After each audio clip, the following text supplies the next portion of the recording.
Assalamualaikum warahmatullahi wabarakatuh. Selamat pagi anak-anak. Apa kabarnya hari ini? Semoga kalian sehat selalu dan senantiasa dilindungi oleh Allah Subhanahu wa taala. Amin ya Allah ya rabbal alamin. Pada kesempatan kali ini, kita akan membahas materi tentang saling menasehati dalam Islam. Di antaranya adalah ada khutbah, tabligh, dakwah. Dan materi ini diajarkan di kelas 11 SMA atau SMK. Namun, untuk memulai pembelajaran kali ini, kita ucapkan basmalah dan berdoa bersama-sama. Bismillahirrahmanirrahim. Raditu billahi rabba wa bil islami dina wa bi Muhammadin nabiyyan wa rasula. Rabbi zidni ilman nafi'an warzuqni fahman wa arinal haqqa haqqan warzuqna ittiba'ah wa arinal batila batilan warzuqna ijtinabah. Rabbi israh li sadri wa yassir li amri wahlul 'uqdatam min lisani yafqahu qawli ya fattahu ya alim.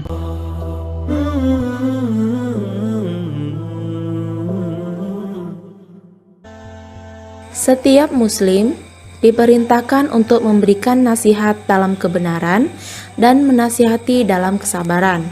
Hal ini Allah terangkan dalam Al-Quran surat Al-Asr ayat 3 yang berbunyi, A'udzubillahi minasyaitonirrajim.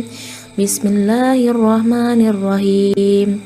Illalladzina amanu wa amilus solihati wa tawassaw bil haqq wa tawassaw bis sabr.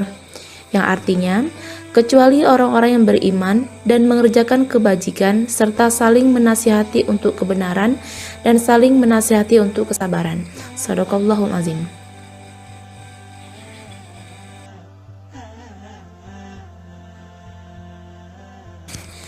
Keharusan untuk menasihati dalam Islam tidak hanya harus dilakukan oleh para ulama saja, namun juga dianjurkan kepada seluruh siswa.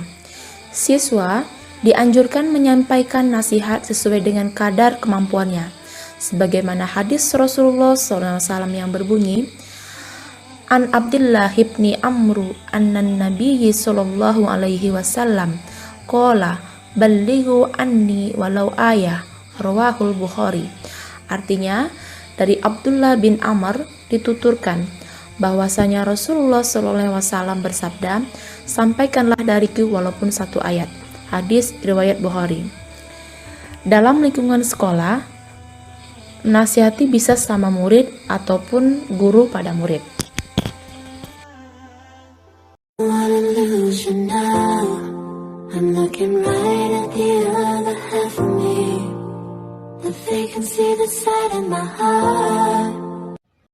Apalagi Allah sudah memberikan predikat kepada kita sebagai umat yang terbaik, sebagaimana bunyi Al-Quran surat Ali Imran ayat 110. A'udzubillahi minasyaitonirrajim. Bismillahirrahmanirrahim. Kuntum khaira ummatin ukhrijat linnasi ta'muruna bil ma'rufi wa tanhauna 'anil munkari wa tu'minuna billah. Shadaqallahul azim. Artinya, kamu adalah umat yang terbaik yang dilahirkan untuk manusia, menyuruh kepada yang ma'ruf dan mencegah dari yang mungkar, dan beriman kepada Allah. Nah, predikat ini akan sesuai jika kita melaksanakan dakwah dan menasihati di dalam kebaikan, apapun bentuk kegiatannya. Beberapa bentuk atau cara menyampaikan nasihat ada 3, yaitu yang pertama khutbah. Khutbah merupakan kegiatan ceramah dengan memperhatikan syarat dan rukun tertentu yang berkaitan langsung dengan keabsahan ibadah. Yang kedua, tabligh. Tabligh adalah kegiatan menyampaikan pesan Allah kepada sama manusia. Yang ketiga, dakwah. Nah, dakwah adalah mengajak orang lain untuk berbuat kebaikan dan mencegah kemungkaran. جئت إليك ذليلا أناجي من لي غيرك ربي يسمع مني شكواي. Pentingnya khutbah, tabligh, dan dakwah. Yang pertama, khutbah. Khutbah menjadi bagian dari ibadah, sehingga jika ditinggalkan maka akan membatalkan ibadah tersebut. Karena berkaitan dengan keabsahan ibadah, maka ada syarat untuk menjadi khatib, yaitu pertama, harus memahami akidah yang benar. Yang kedua, harus memahami fikih agar mampu membimbing manusia. Yang ketiga, harus mampu memperhatikan keadaan umat. Yang terakhir, sepatutnya orang salih yang mengamalkan ilmunya. Kemudian, yang kedua adalah tabligh. Tabligh merupakan salah satu dari sifat Rasulullah yang 4, yaitu sidik, amanah, tabligh, dan fatonah. Sehingga kegiatan tabligh ini harus terus-menerus berkesinambungan dihidupkan di muka bumi ini. Perjuangan Rasulullah SAW diteruskan oleh generasi selanjutnya, yaitu para sahabat. Para sahabat dilanjutkan oleh tabi'in. Tabi'in dilanjutkan oleh tabi'it tabi'in, dan sampailah kepada ulama dan umat muslim semuanya. Jamalul wujudi bidhikril ilah wa tasful hayatu binuri huda. Kemudian yang terakhir adalah dakwah. Jumhur ulama menghukumi berdakwah adalah fardu kifayah. Namun, sebagian ulama ada yang menghukumi fardu ain. Dalam berdakwah, harus memperhatikan tujuan berdakwah, yaitu mengajak kepada kebaikan dan mencegah kejahatan, hingga akhirnya kita semua mendapatkan ridho Allah Subhanahu wa Ta'ala. Dalam melakukan dakwah, kita harus menggunakan cara yang baik serta bijak dan mencontoh cara Rasulullah SAW, yaitu dengan lisan, tulisan, ataupun perbuatan yang bijaksana. Ketentuan khutbah, tabligh, dan dakwah. Kita bahas yang pertama ya, tentang khutbah.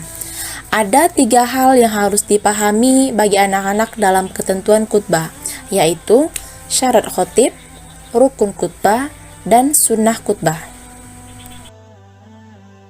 Selanjutnya, kita akan membahas tentang ketentuan-ketentuan khutbah. Yang pertama kita bahas tentang syarat-syarat khatib. Syarat-syarat khatib ada 4, yaitu pertama, orang Islam. Yang kedua, sudah baligh. Yang ketiga, berakal sehat. Yang keempat, mengetahui tentang ilmu agama. Selanjutnya kita bahas tentang rukun khutbah. Rukun khutbah sendiri ada 6, yaitu yang pertama, membaca hamdalah. Yang kedua, membaca syahadatain. Yang ketiga, membaca sholawat. Yang keempat, berwasiat takwa. Yang kelima, membaca ayat Al-Quran di salah satu khutbah. Dan terakhir, berdoa pada khutbah kedua. Adapun sunnah-sunnah khutbah, yaitu yang pertama, khatib berdiri saat khutbah. Yang kedua, mengawali khutbah dengan salam. Yang ketiga, khutbah dengan jelas, mudah difahami dan tidak panjang. Yang keempat, khatib menghadap ke jamaah. Yang kelima, menertibkan rukun khutbah. Yang keenam atau terakhir, membaca Al-Ikhlas ketika duduk di antara 2 khutbah.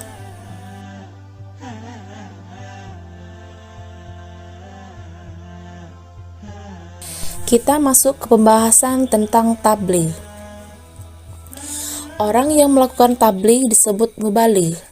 Seorang mubaligh harus memenuhi syarat menjadi mubaligh. Adapun syarat-syarat mubaligh yaitu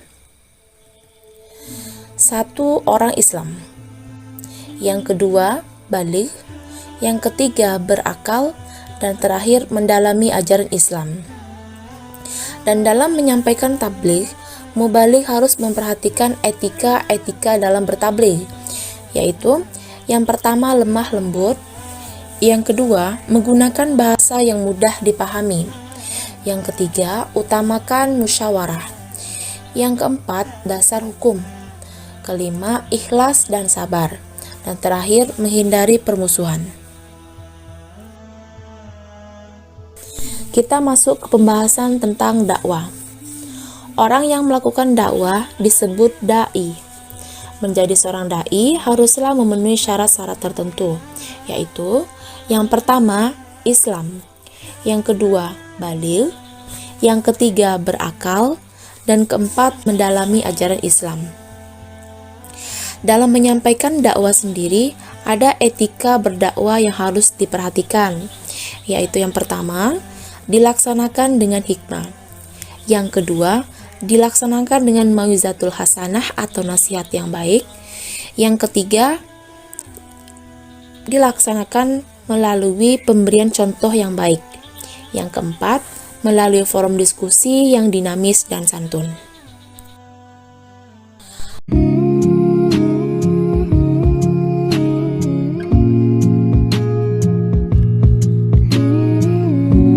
Anak-anakku yang soleh dan soleha, tujuan akhir dari materi ini adalah bagaimana implementasi sikap dan perilaku mulia dalam kehidupan sehari-hari dalam penerapan materi ini.